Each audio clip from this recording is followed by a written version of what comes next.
አሰላሙ አለይኩም ወራህመቱላሂ ወበረካቱ። እንዲሁም ክርስቲያን እህት ወንድሞቼ ሰላም ብያለሁኝ። በያላችሁበት ሰላማችሁ ብዝዝት ይበልልኝ። ውድ ሀገሬ ልጆች እንዲሁም ቤተሰቦቼ ላይክ፣ ሼር፣ ሰብስክራይብ እያደረጋችሁ አበረታቱኝ ማለት ነው የኔ ወዶች። ቤተሰብ ያልሆናችሁ ደግሞ ሰብስክራይብ እያደረጋችሁ ቤተሰብ እንሁን እላለሁ ማሮቼ። እና እንዴት ናችሁልኝ? ሰላም ናችሁ ወይ? ሙቀትስ እንዴት ይዟችኋል? ሙቀት እየገባ ነው እና እንዴት ናችሁ? ደህና ናችሁ? እኔ ሰላም ነኝ አልሐምዱሊላህ። ሰላማችሁ ብዝዝት ይበልልኝ በያላችሁበት ውድ ሀገሬ ልጆች። ዛሬ ደግሞ በሌላ ቪዲዮ መጥቻለሁ፣ በክፍል 8 ማለት ነው። ክፍል 8 ከዚያም ሙሳ ሀገር ሰላም ብሎ አላህ የሰጠውን ኪታብ ይዞ ሲከንፍ ወደ ህዝቡ ሲደርስ ያልጠበቀውን ነገር ተመለከተ። ህዝቡ የሆነ ጥጃ ነገር ቀርጸው ይህ አላህ ነው በማለት እያመለኩ ተመለከታቸው። ሙሳም ቁጣው ድንበር አለፈ። በእጁ የያዘውን ኪታብ በንዴት ወረወረው። ተንደርድሮ የወንድሙን ፂም እየጎተተ ህዝቡ እንዲህ እያለ ጥመት ውስጥ ገብተው ሲጨማለቁ አንተ ምን እየሰራህ ነው? አለው። ሃሩንም የእናቴ ልጅ ሆይ መጀመሪያ ፂሜን ልቀቅ። እኔ ዝም ልላቸው የቻልኩት መጀመሪያ ተው ስላቸው ግማሹ ትቶ ግማሹ እምቢ አለ።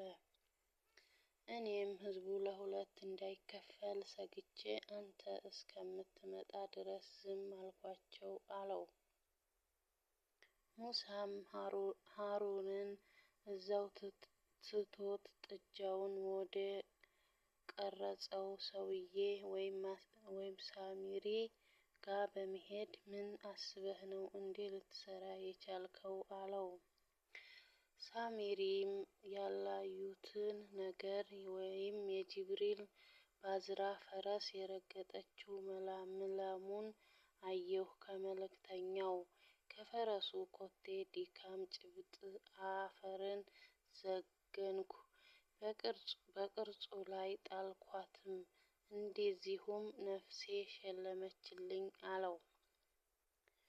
ከላይ ሳሚሪ ያለውን ምንም አልገባችሁ? ኑ ላስረዳችሁ። ምን መሰላችሁ? ጅብሪል ፊርዓውንን አሰቃይቶ ከባህሩ ውስጥ ሲወጣ የፈረሱ ኮቴ የረገጠችበትን አፈር ይህ ሰው ዘግኖ ይዞ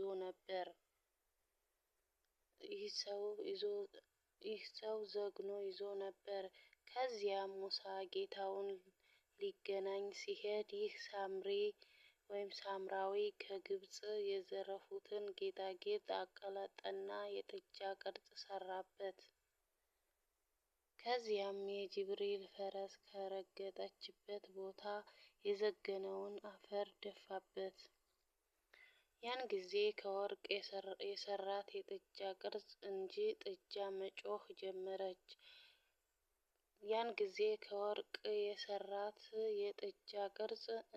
ጥጃ መጮህ ጀመረች። በመጨረሻም ይህ እኮ ጌታችሁ ነው፣ ሙሳ ረስቶት ሄዶ ነው አላቸውና እስራኤላውያን ጥጃዋ ለ40 ቀናት ተገዟት።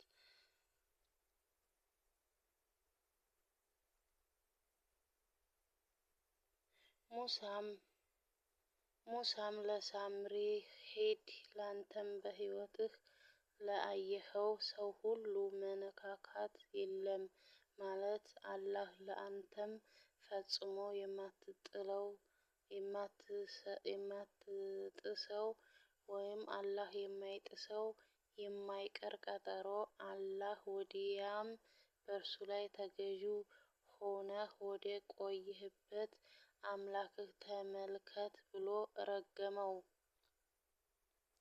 እስራኤላውያን በፈጸሙት ወንጀል የተነሳ በኪታቡ ተወርዶላቸው ከነበረውም 1/7 ከመጽሐፍ ተሰረዘ። እስራኤላውያን ምንም ያህል ቢጸጸቱም አላህ ጸጸታቸውን መቀበል እምቢ በማለት ጥጃዋን ያመለኩትን ወገኖች እርስ በእርስ እንዲገዳደሉ አዘዛቸው። በዚያ መሃልም የሞተው ሻሂድ እንደሚሆን ነገሯቸው። ጥጃዋን በማምለካቸው የተጸጸቱትም እስራኤላውያን ለጥፋታቸው ማካካሻ እርስ በእርስ መጨፋጨፍ ጀመሩ። በዚያ መሃልም 70,000 የሚያክሉ እስራኤላውያን ሞቱ።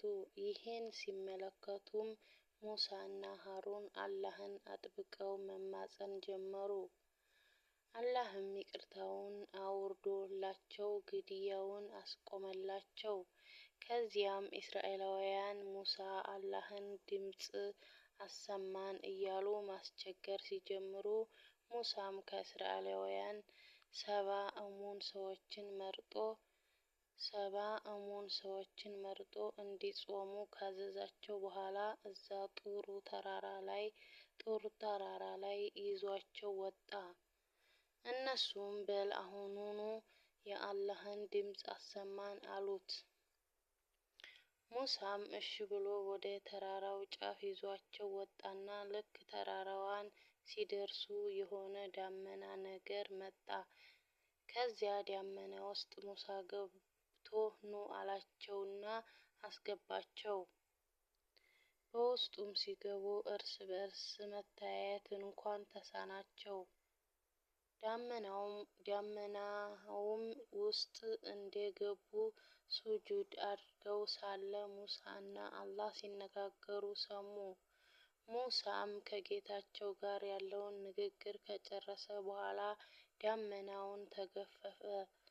ያን ጊዜ በል ድምፅን ሰምተናል፣ እንደምንም እንድናምንህ ከፈለግክ ራሱን አሳየን አሉት። እንዲህ ሲሉ መቅሰፍት ወረደባቸውና ሁሉም በቅጽበት ሞቱ። ሙሳም በጣም ተጨነቀ። እጁን ዘርግቶም ጌታዬ ሆይ ከህዝቤ መካከል የተከበሩትን ነው መርጬ የመጣሁት። አሁን ሞቱ ብል ማንም እኔን አያምነኝም። ስለዚህ እባክህን አስነሳቸው በማለት አላህን ሲማፀን ሰዎቹ ሩሖቻቸው ተመለሱላቸው። ብድግ ብለውም ሙሳ ሆይ አንተ አላህን ጠይቀህ ምንም አይከለክልህም። ስለዚህ እባክህ እስቲ ሁላችንንም አላህ ነቢይ እንዲያደርገን ዱዓ አድርግልን አሉት። ሙሳም ዱዓ ሲያደርግ አብረውት የነበሩት በአጠቃላይ አንቢያ ሆኑ። ከዚያም ሙሳ ከጡር ተራራ ላይ ተውራትን ወይም መጽሐፍን ይዞ ወደ እስራኤላውያን በመመለስ ስለ መጽሐፍ ማስተማር ሲጀምር ይህ የመጽሐፍ የሚለው ነገር ሁሉ ይከብዳል። በዛ ላይ ሁሉንም ነገር ሐራም ይላል፣ አንቀበልህም አሉት።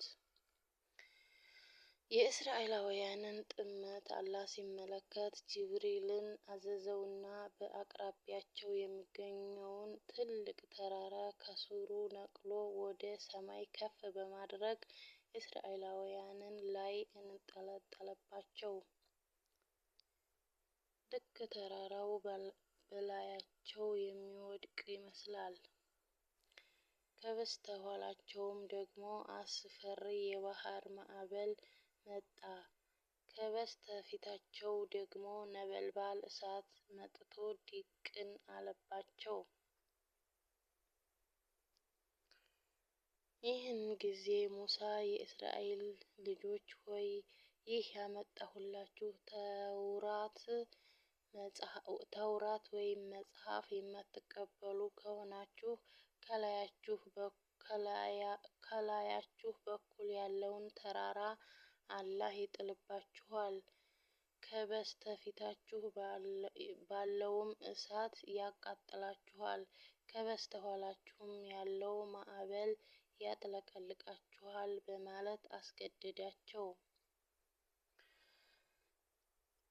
ዛሬ በዚህ ጨርሻለሁ ውዶች። እንግዲህ የዚህን ክፍል በዚህ ጨርሻለሁኝ።